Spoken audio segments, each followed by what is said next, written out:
Assalamualaikum everyone, I'm your host Mariam for today's episode of the Youth Talk show airing on ZABFM Digital powered by ZABIST. Today I'm here with three of my guests. Please introduce yourselves. My name is Zainab. My name is Manza. Hi, my name is Kazim. I will be discussing about the critical part of the judicial independence podcast. I will be discussing that what actually happens in Pakistan and what is present on paper in the constitution. When people hear judicial independence, it sounds like a dry matter, but why does it actually matter to ordinary citizens?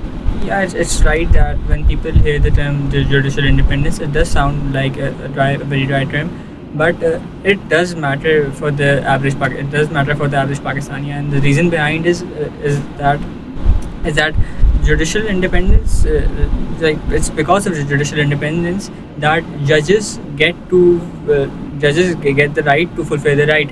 The judge is the only person in the country that can talk to a corrupt official or an institution and talk to the person or the institution in the eye, and he can say that, hey, you are doing what you are doing is wrong. It's unconstitutional. It's illegal, and he can say a person or a powerful authority to stop. So I think that if a country does not has judicial independence, it will affect the average person. It will definitely affect the average person because right to fair trial and other things depend on it. Do you think most citizens in Pakistan actually trust the courts to act independently? So basically, trust, it goes up and down, and like with the political situation. So when judges, they are pressurized and they're removed, just like 1999 and 2007. So trust automatically drops. When they can stand firm, it returns back. Trust, it's fragile. Once people, they start doubting the judges, how they got there, and how they got there, so confidence, it weakens. Can a country really have rule of law if the judges are not free? Not really. The rules of law means that everyone, including the government, they answer to the law. But when the judges are scared, they cannot really hold anyone accountable. So a free judiciary in this foundation, without this, the rule of law is just a phrase. Why did you guys actually choose this topic? Why did you feel like... It sounds a little technical, but it's at the heart of how the country runs. So the rights, the fair trials, and keeping government in check. And Pakistan has a dramatic history here with judges being removed overnight. So there was a lot to dig into. You guys mentioned judicial independence as a core part of the Constitution of 1973. So why is that so, and what does that mean? Yeah, it's right that in our report we mentioned that judicial independence is a core feature of the Constitution of 1973, because the Constitution of 1973 itself signifies judicial independence. Judicial independence basically, it affects a lot of things. It affects how the judges will get their salaries, how they will get their pay, their retirement age, and a lot of factors that influence how well balanced the other organs of the state are. And in simpler terms, what exactly does it mean for a judge to be free? For a judge to be free or for a judge to be independent, it's just that if a judge is free, he can perform his duty. He can without any external pressure from any politician, any higher authority, or any institution or the government. He could protect the citizens of the state, and he could exercise his right to abide the law as a judge. Coming back to you, Zainab, why is the separation between the executive and the judiciary so important? Because those who make and enforce laws can not have control on people who judge them. So you need to have a wall between it. So if the government, it will control the courts, so no one is left to check the government, and that's how power, it gets abused. You guys mentioned 3 articles. Can you walk us through them regarding judicial independence from the Constitution? Yeah, Article 175, judiciary it is separated from the executive. Article 179, security tender, and judges they serve till age 65. Article 175, judiciary separates from executive. Article 179, security of tender, the judges they work till the age of 65. Article 2009, it sets up the Supreme Judicial Council, which is the only body that can remove a judge, and together they are the constitutional shield. Kazim, can you elaborate on Article 175 and what it says about separating the judiciary from the executive?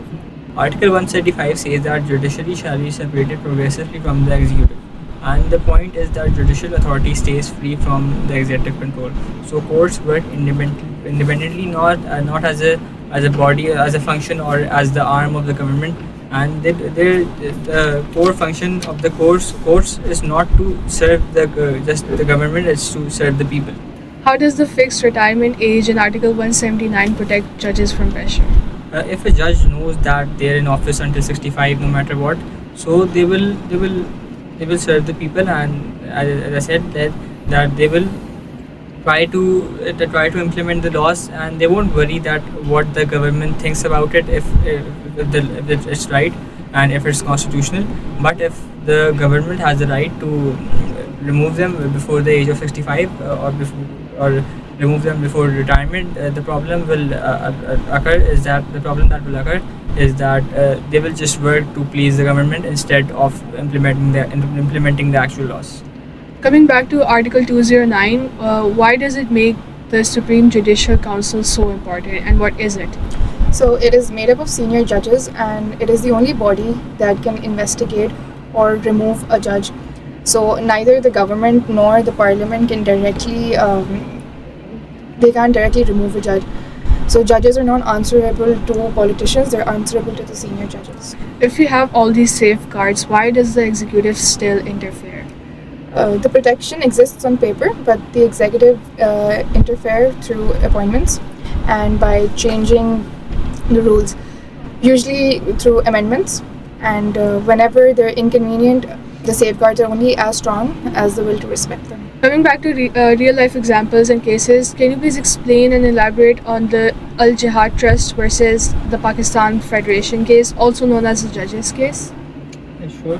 The Al Jihad Federation Trust case is a landmark case in the history of in the judicial history of Pakistan, and the reason behind its significance is that Al Jihad Trust, which was a welfare organization and a trust, it filed a case in the Supreme Court against the government of Pakistan, that in the constitution it is written that whenever a new judge will be appointed in the Supreme Court of Pakistan, the president will just consult with the chief justice, and the word consult was not well defined enough.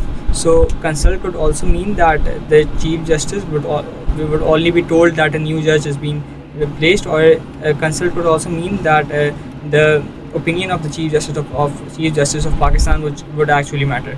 So after this historical landmark case, the word consult actually was defined as that until and unless it's something unconstitutional is going on, the Chief Justice of Pakistan has the right to decline any new judge that has been appointed by the President of Pakistan. What was the main concern raised by the petitioners regarding judicial appointments? It was that if the executive can freely pick whoever it wants as a judge, the court loses the independency. So whoever controls appointments controls the judiciary, and so they wanted limits. On the discretion. What did the court decide regarding the Chief Justice's role in appointments? The court decided that the Chief Justice's opinion actually mattered, and it had primary weight, and it can't be ignored without strong constitutional reasons. As I said, appointments must be based on merit and transparency and seniority. The executive does not get to run the show. The Chief Justice must be included in that. And how did this judgment reduce arbitrary executive influence over the courts? By making the Chief Justice's opinion central and requiring merit and seniority, it removed the executive's ability to just pick favorites. That strengthened the judicial independence and institutional integrity. So, why is this case still treated as a leading authority today? Because it firmly established that an independent judiciary is essential for constitutional supremacy and democracy. It's still cited on appointments and the separation of powers. You guys mentioned that the Constitution only protects judges on paper. So, what exactly happens in practice? The protection holds only until it's inconvenient for the government.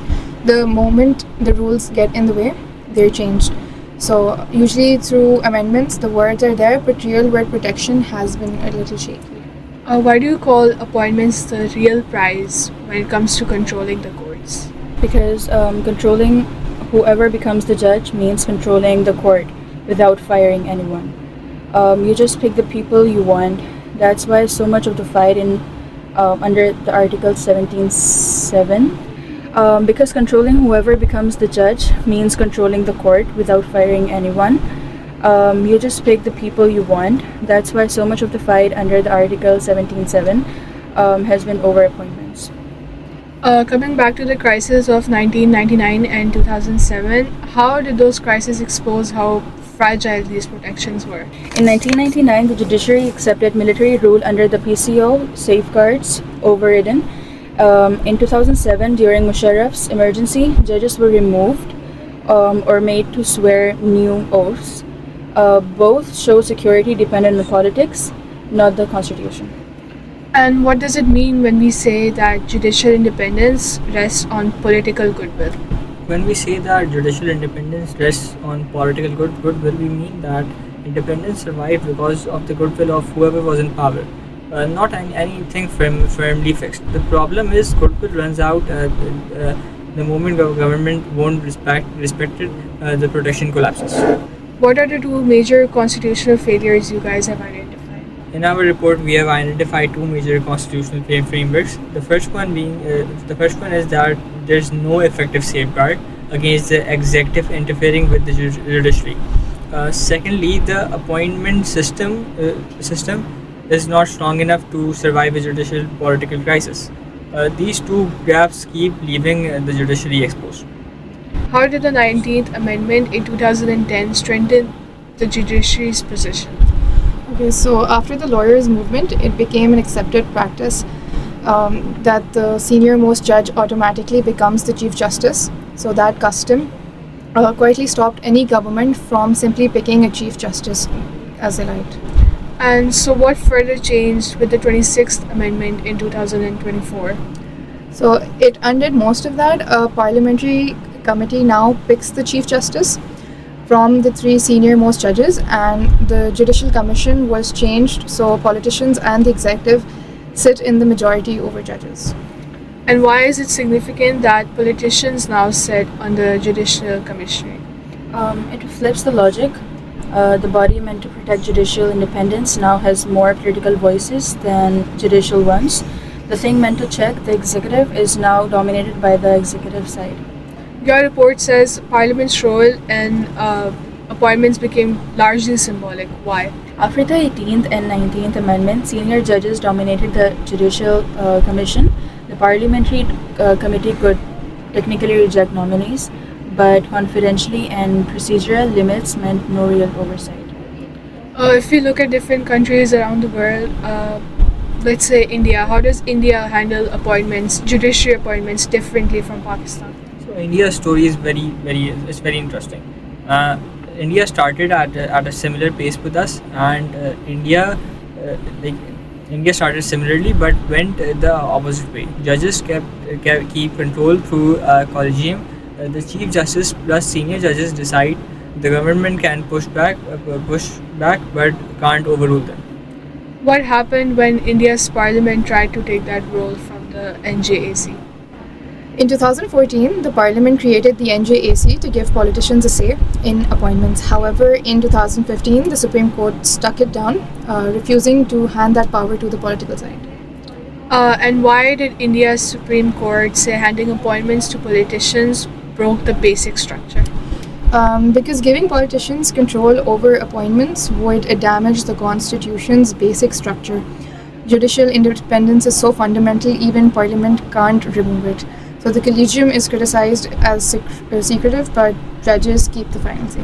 And if we talk about the UK, how does their Independent Judicial Appointments Commission work? After the Constitutional Reform Act 2005, the UK set up an independent commission separate from both politicians and judges. It includes non-judicial members and follows clear, transparent and merit-based procedures. Rita, what are the main safeguards Pakistan is missing compared to these countries? Okay, there are three safeguards. Number one, a truly independent body, free from both judicial dominance and political pressure.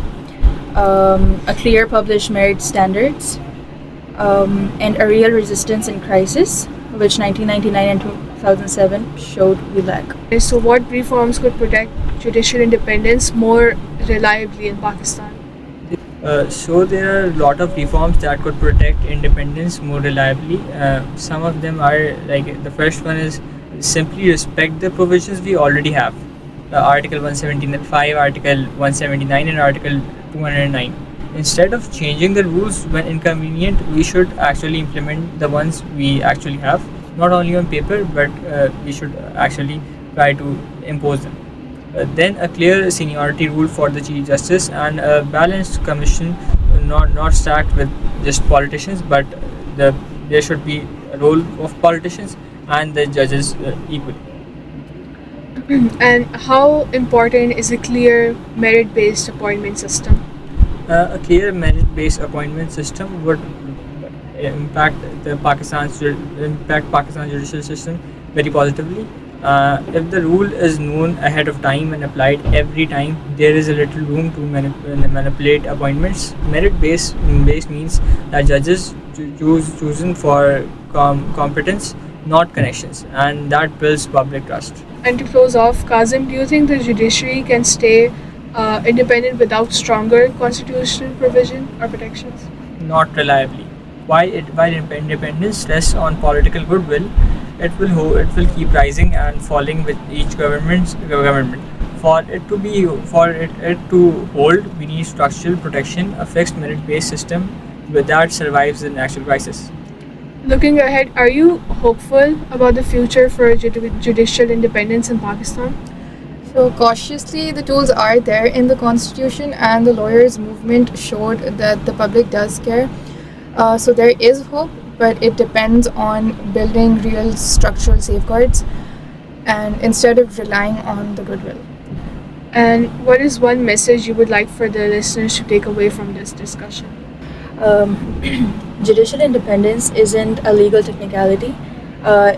It's what keeps every other right safe. Protection on paper means nothing if rules they cannot be followed, and changed the moment they are inconvenient.